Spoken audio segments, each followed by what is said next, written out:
السلام بتا رہے ہیں کائنات کا نظام ہستی اگر کوئی چلا رہا ہے وہ صرف اللہ رب العزت کی ذات ہے، وہی ہے، اس کے علاوہ اور کوئی نہیں ہے۔ اس کے بعد ہجرت ہے، دوسرا جو عنصر ہے ہجرت۔ حضرت ابراہیم علیہ السلام کے لیے دباؤ بڑھا اور کہا تمہیں یہاں سے واپس جانا پڑے گا، اس ملک کو، شہر کو چھوڑنا پڑے گا۔ والد بھی میدان میں آ گئے اور انہوں نے کہا کہ بیٹا یہاں سے نکلو ورنہ تمہیں پتھر مار کے رجم کر دیں گے۔ قرآن کریم میں سورہ صافات کے اندر اللہ نے ذکر فرمایا۔ لیکن ابراہیم علیہ السلام ادب سے باہر نہیں ہوئے، بار بار ابا جان ابا جان ابا جان کہہ کر سمجھاتے رہے۔ بالآخر انہوں نے وطن کو چھوڑ دیا۔ وطن چھوڑنا کوئی اتنا آسان نہیں ہے۔ ایک محلے میں انسان 10 سال رہتا ہے، پھر اس کو چھوڑ کر آگے نکلے کتنا اس کے اوپر حرام گزرتا ہے۔ اسی لیے نبی علیہ السلام جب مکہ مکرمہ چھوڑ رہے تھے اور مدینہ طیبہ جا رہے تھے تو آنسو بہا رہے تھے مکہ مکرمہ میں بیت اللہ شریف کو دیکھ کر، اور کہا کہ اے مکہ تیری قوم اگر مجھے نہ ستاتی تو میں کبھی بھی تجھ سے جدا نہ ہوتا۔ نبی علیہ السلام آنسو بہا رہے تھے۔ اپنا وطن، اپنا شہر، اپنا ملک، اپنا محلہ چھوڑنا انسان گوارا نہیں کرتا، مجبوری آ جاتی ہے۔ دین کے لیے انبیاء کرام نے سارے ظلم و ستم سہے ہیں۔ ابراہیم علیہ السلام یہاں سے چل پڑے اور پھر آگے مکہ مکرمہ جو آج کا میدان ہمیں نظر آتا ہے اس طرح نہیں تھا، غیر ذی زرع، کچھ بھی نہیں تھا وہاں پر، بالکل چٹیل میدان۔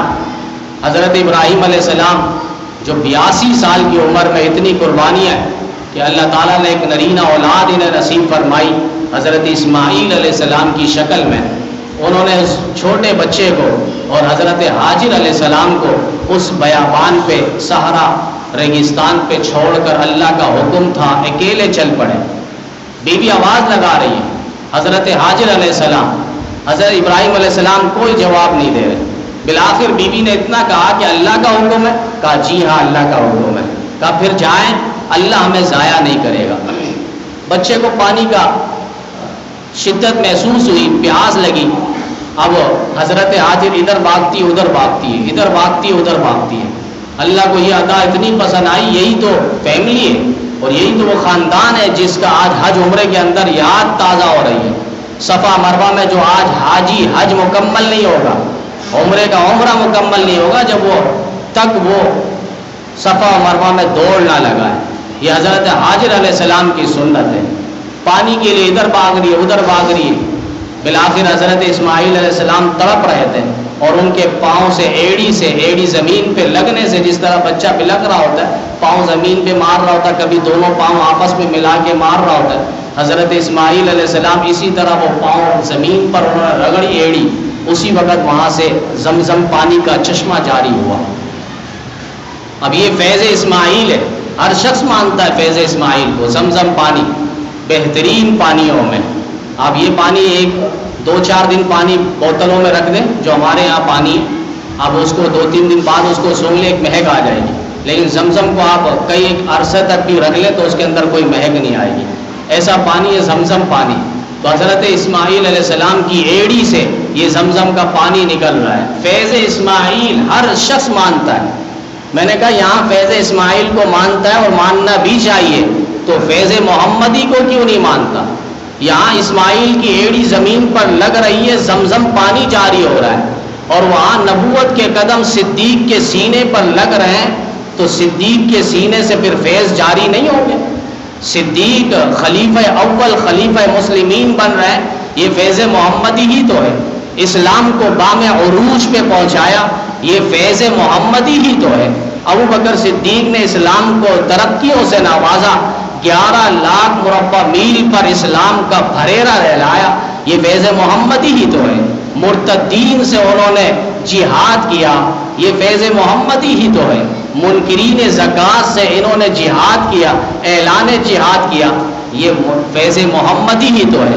فیض اسماعیل کو مان رہا ہے جو، اور فیض محمدی کو جو نہیں مان رہا، تو ہم کہتے ہیں کہ یہ امت محمدیہ ہی میں سے نہیں ہے۔ جو نبی علیہ السلام کے فیض کو نہ مانے، کہ نبی علیہ السلام کے مبارک پاؤں، مبارک ایڑی ابو بکر صدیق کے کندھے پہ ہجرت کی رات جب ابوبکر صدیق رضی اللہ تعالیٰ عنہ نے نبی علیہ السلام کو کندھے میں بٹھا لیا تھا کہ آقا یہاں سنگریز وادیاں ہیں اور خاردار پتھر ہے، آپ کے نرم نازک پاؤں کو زخمی نہ کر دے، آپ میرے کندھے پر سوار ہو جائیں۔ نبی علیہ السلام بیٹھ گئے، جانتے تھے اگر نبوت کا کوئی بوجھ اٹھا سکے گا تو ابوبکر صدیق اٹھا سکے گا۔ میں زندہ ہوں تب بھی، میں رحلت فرما لوں تو میرے نبوت کا بوجھ اگر کوئی خلافت کی صورت میں اٹھا سکے گا تو ابوبکر صدیق رضی اللہ تعالیٰ عنہ ہے۔ اسی لیے تو نبی علیہ السلام نے واضح منع فرما دیا، مصلی پہ نماز کے لیے کوئی آگے نہ بڑھے میرے ہوتے ہوئے، صرف ابوبکر صدیق آگے بڑھے گا۔ اللہ بھی انکار کرتا ہے اور اللہ کا لاڈلا رسول بھی انکار کرتا ہے کہ ابوبکر صدیق کے ہوتے ہوئے مصلی پہ کوئی اور امامت کے لیے آگے بڑھ نہیں سکتا۔ یہ نبی علیہ السلام مروا ابا بکر فلیصلی بالناس، نبی فرما رہے ہیں لوگوں کو نماز پڑھانے کے لیے ابوبکر صدیق سے کہو، وہی اس مصلی کے حقدار ہے اور خلافت کے بھی حقدار ابوبکر صدیق رضی اللہ تعالیٰ عنہ۔ تو یہ ہجرت فرما رہے ہیں نبی علیہ السلام، اور یہاں ابوبکر صدیق رضی اللہ تعالیٰ عنہ ساتھ ساتھ ہے۔ وہاں حضرت ابراہیم علیہ السلام چھوڑ کر جا رہے ہیں، یہ فیض اسماعیل ہے، ایڑی لگی زمین سے تو زمزم کا پانی اور چشمہ وہاں سے جاری ہو رہا ہے۔ وَإِذِ ابْتَلَىٰ إِبْرَاهِيمَ رَبُّهُ بِكَلِمَاتٍ فَأَتَمَّهُنَّ، اللہ قرآن میں کہہ رہا ہے ہم نے ابراہیم علیہ السلام کو آزمایا ہے، آزمائش امتحانات کی وادیوں میں ہم نے ان کو ڈالا ہے، ہر طرف امتحان ہے، پیدائش ہو رہی ہے امتحانات ہے، نمرود کے محل کے اندر جا رہے ہیں وہاں امتحانات ہیں، پھر سارے بتوں کو پاش کیا، بڑے بت کو سجا کے رکھ دیا، یہ بھی امتحان ہے، پھر نمرود سے مکالمہ مناظرہ بحث و مباحثہ ہو رہا ہے، یہ بھی ایک لحاظ سے امتحانات ہے، پھر وہاں سے نار نمرود پہ چھلانگ لگائے، 40 دن کا عرصہ ابراہیم علیہ السلام اس آنکھ پہ گرے رہے۔ کسی نے کہا آج بھی ہو سکتا ہے ابراہیم، اگر ابراہیم سا ایمان پیدا تو آنکھ کر سکتی ہے انداز گلستان پیدا، آج بھی ہو اگر ابراہیم سا ایمان پیدا تو آنکھ کر سکتی ہے انداز گلستان پیدا۔ ابراہیم علیہ السلام کے لیے جنت کے کپڑے لائے گئے، جنت کے کھانے میوے اناج وہ حضرت ابراہیم علیہ السلام اس آنکھ کے اندر تناول فرما رہے تھے۔ یہاں سے یہ امتحانات سے گزرتے ہوئے پھر آخری جو مرحلہ تھا اپنے بیٹے کا حضرت اسماعیل علیہ السلام کو ذبح کرنے کا، انی اذبحک، ابراہیم علیہ السلام نے اپنے بیٹے کو بلوایا، فلما بلغ معه السعی قال یا بنی انی ارى فی المنام انی اذبحک فانظر ماذا ترى، اے بیٹے میں نے آپ کو رات خواب میں دیکھا ہے اور 3 رات مسلسل خواب دیکھا ہے کہ آپ کو میں ذبح کر رہا ہوں، آپ کی کیا رائے ہے؟ قال یا ابت افعل ما تؤمر ستجدنی انشاءاللہ من الصابرین۔ اسماعیل علیہ السلام کی پرورش تو دیکھیں کیسا جملہ فرما رہا ہے، اے ابا جان آپ کر گزریں جس کا آپ کو حکم دیا جا رہا ہے اور انشاءاللہ مجھے آپ صابرین میں سے پاؤ گے۔ یہ ابراہیم علیہ السلام اپنے لخت جگر سے فرما رہے، پھر اسماعیل علیہ السلام اپنے والد کو جواب دے رہے۔ بالآخر قصہ مختصر، ابراہیم علیہ السلام چھری لے کر بیٹے کے گردن پر رکھ دی، دونوں پیغمبر ہیں، دونوں چاہتے ہیں، دونوں کا ارادہ بھی خالص ہے، نیت بھی پرخلوص ہے۔ ایک نبی چاہتا ہے چھری چلا دو، دوسرا نبی چاہتا ہے گردن کٹوا دو، ایک نبی چاہتا ہے خون بہا دو، دوسرا نبی چاہتا ہے خون نکلوا دو، ایک نبی چاہتا ہے گردن کاٹ دو، دوسرا نبی چاہتا ہے گردن کٹوا دو۔ لیکن سوال ہوتا ہے کہ گردن کٹی کیوں نہیں، چھری چلی کیوں نہیں؟ جواب وہی آئے گا جو اللہ چاہے گا وہی ہوگا۔ اللہ نے چھری کی دار کو ختم کر دیا کہ یہ نازک و نرم گلے پر چلنے نہ پائے، اسماعیل کی گردن پر یہ چھری چلنے نہ پائے۔ حضرت ابراہیم علیہ السلام پتھر پر مارتے ہیں، غصے سے پتھر 2 ٹکڑوں میں ہو جاتا ہے۔ اس زمانے حال سے وہ چھری نے کہا اے ابراہیم آپ کا تو حکم ہے، امرانی خلیلی نہانی رب جلیلی، آپ کا تو حکم ہے کہ میں چلوں لیکن رب کا حکم ہے کہ نہ چلوں، اب میں رب کے حکم کو مد نظر رکھوں گی۔ یہ چھری کہہ رہی ہے زبان حال سے. یہاں ابراہیم علیہ السلام خواب دیکھ رہے ہیں. خواب انبیاء کرام کی حجت ہوا کرتی ہے, وحی اور قطعی ہوا کرتی ہے. امت میں اگر کوئی ہے تو اس کے خواب کا اعتبار نہیں ہے. وہ وحی نہیں, وہ قطعی نہیں, وہ شرعی نہیں, اور وہ حجت نہیں. بس خواب ہے, خواب ہے, اچھی تعبیر نکل جائے گی. لیکن انبیاء کرام کا جو خواب ہے وہ ایک لحاظ سے وحی ہوتی ہے, اللہ تعالیٰ کی طرف سے ایک پیغام ہوتا ہے.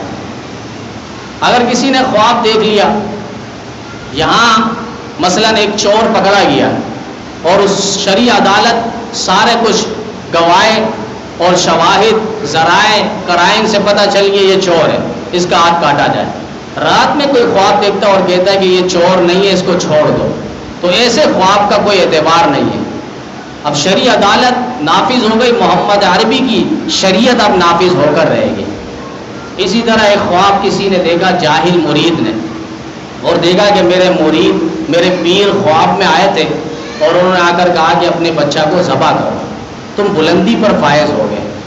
اب یہ صبح اٹھا, اس نے آؤ دیکھا نہ تاؤ, بچے کو لیا اور ذبح کر دیا. اب بلندی پہ تو نہیں چڑھا ہے لیکن تختہ دار پہ ضرور چڑھے گا. تو اس خواب کا کوئی اعتبار نہیں ہے کہ وہ بالکل ہی بچے کو ذبح کر رہا ہے. آج ماتم میں بھی آپ دیکھیں ایسے ہی ہوتا ہے, بچے کے سر پہ چھری مار رہے ہیں, گردن پہ چھریاں مار رہے ہیں. یہ کون سی انسانیت ہے؟ ٹھیک ہے اگر انسانیت ہے اور حسینی ہے تو صحیح معنوں میں حسینی ہو.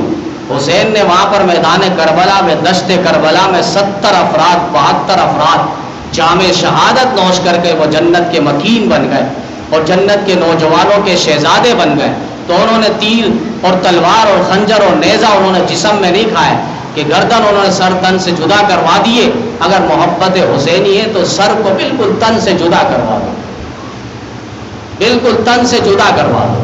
محبت حسینی یہی ہے کہ حسین کا نام لے کر ہم حسین کے پیغام کو 4 دھانگ عالم میں نافذ کر دیں.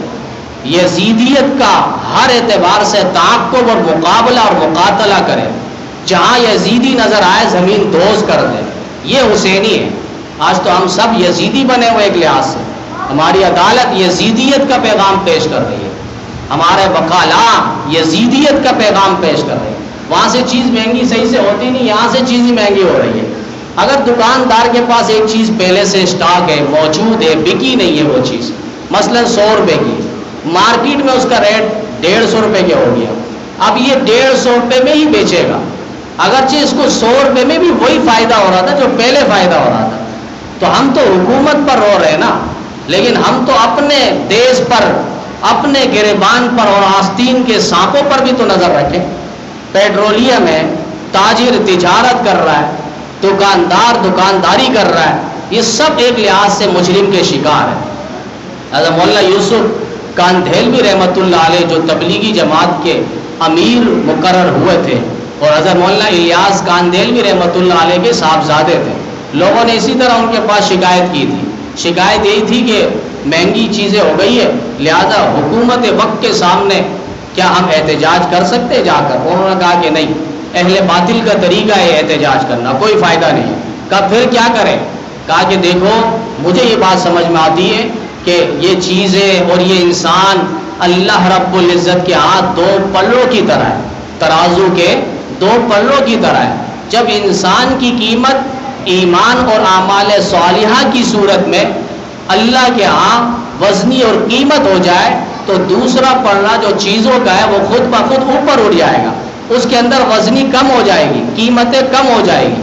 لیکن جب انسان اس کے اعمال اور ایمان نہ ہو, یعنی معصیت اور گناہوں کی کثرت کی وجہ سے وہ پلہ ہلکا ہو جائے, اس کی قیمت ہلکی ہو جائے اللہ کے ہاں, تو پھر چیزوں کی جو قیمت ہے وہ بڑھ جاتی ہے, وزنی آ جاتی ہے, وہ پلہ جھک جاتا ہے. تو ہم اپنے ایمان اور اعمال کی فکر کریں.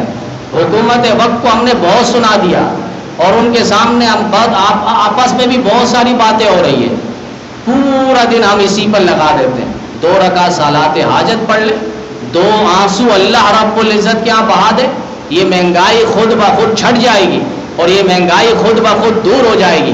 اگر مہنگائی دور نہ بھی ہو تو اللہ تعالیٰ سرور اور سکون ہمیں نصیب فرما دے گا. اس مہنگائی کے دور میں بھی انسان بالکل سکون کے ساتھ، آرام کے ساتھ وہ زندگی بسر کرے گا، اسے کوئی ٹینشن نہیں ہوگی، اسے کوئی پریشانی نہیں ہوگی، وہ ڈپریشن کا مریض نہیں بنے گا۔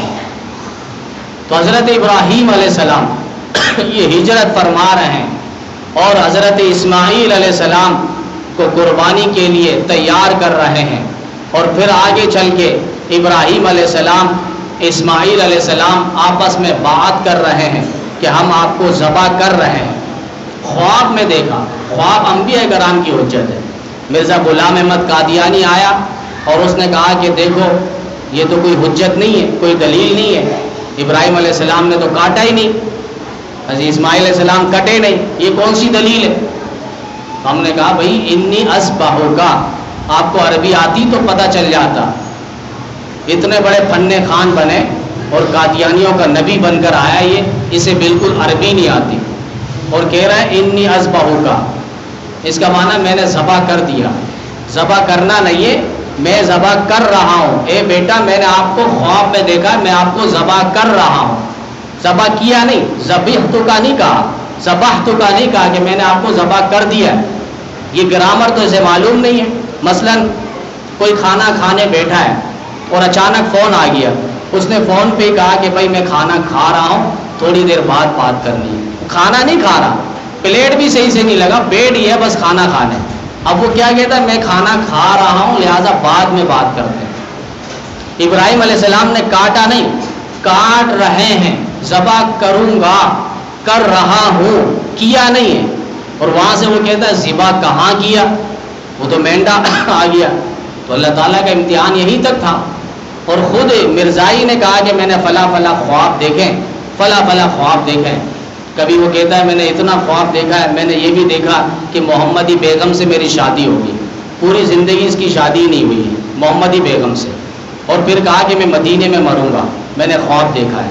اور وہ مرا کہاں، اس کا بیٹا ہے بشیر، مرزا بشیر، اور اس نے اپنی کتاب سیرت المہدی کے اندر لکھا ہے، انہی کی کتاب کے اندر، کہ ان کو چیچک پیچس کی بیماری تھی اور وہ چارپائی کے اندر لیٹا رہتا تھا، وہیں پر اس کو دست اور پخانہ ہوا، اسی پخانے پہ ہی مرزائیت کی موت ہوئی ہے، یعنی لیٹرین میں اس کی موت ہو رہی ہے، اور کہہ رہا ہے میں مدینہ طیبہ میں مروں گا۔ جس نبی کے ساتھ اس نے جنگ کیا ہے، کیا وہ نبی اپنے شہر میں ایسے دجالوں کو بلائے گا؟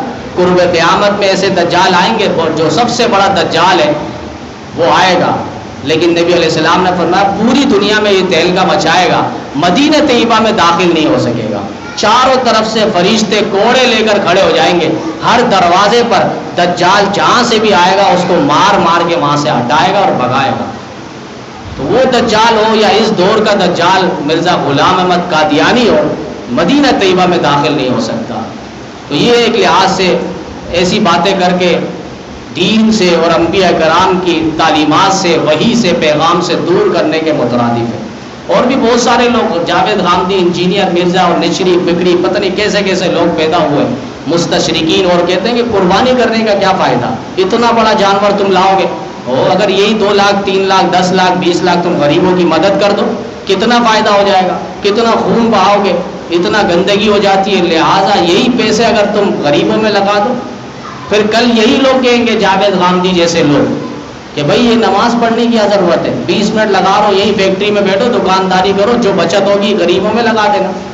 پھر یہی بات ہوگی، تلاوت کر رہا ہوں، اتنا گھنٹہ لگا رہا ہوں، 2 گھنٹے لگا رہا ہوں، گھنٹہ لگا رہا ہوں، یہی پیسے تم کسی مزدوری کر لو، پیسے بچت ہوگی، کسی غریب میں لگا دینا۔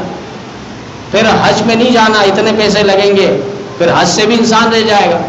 کبھی یہ نہیں کہا ماوا کیوں کھا رہے ہو، منہ خراب ہو رہا ہے، مین پوری کیوں کھا رہے ہو، منہ خراب ہو رہا ہے۔ سگریٹ والے کو نہیں کہا کہ سگریٹ کیوں پی رہے ہو، یہ پیسہ تم غریبوں میں لگا دو۔ شادی میں اتنا خرچہ نہیں کرو، کم سے کم خرچہ کرو، سنت پیغمبر یہی ہے، باقی پیسے غریبوں میں لگا دو۔ ان چیزوں میں نہیں کہے گا، انگریز والے کام میں یہ نہیں کہے گا، جو دین کے کام ہیں وہاں پر یہ عقل لڑائے گا، عشق نہیں لڑائے گا۔ اصل تو عشق ہے۔ حضرت ابراہیم علیہ السلام عقل کو نہیں، عشق کو حاوی کر رہے ہیں کہ اللہ نے جو کہہ دیا بس وہیں پر میں اپنے بچے کو قربان کروں گا، کچھ بھی ہو جائے۔ تو بہرحال انہوں نے کہا کہ اس کا اتنا قربانی سے کیا فائدہ ہے۔ اب آپ دیکھیں قربانی سے کتنا فائدہ، غریبوں کو کتنا سہارا ملتا ہے، کتنا۔ ایک طرف تو عبادت ہے، دوسری طرف آپ دیکھیں معیشت کو اور ملک کے استحکام کا ایک لحاظ سے باعث ہے. یہاں ابھی جانور پل رہے ہیں، وہیں ابھی سے تیاریاں ہو رہی ہیں، چٹائیاں بن رہی ہے اور ٹوکریاں بن رہی ہے. اس کے لیے کھجور کے درخت کی چھال اور کھال اس کو لے کر وہ ٹوکریاں اور چٹائیاں بنا رہے ہیں. پھر آگے چل کر وہ جانور کتنے بڑے بڑے ٹرکوں میں، گاڑیوں میں، مزدوں میں، سوزوکیوں میں، وہ گاڑیوں میں وہ جانور آ رہے ہیں.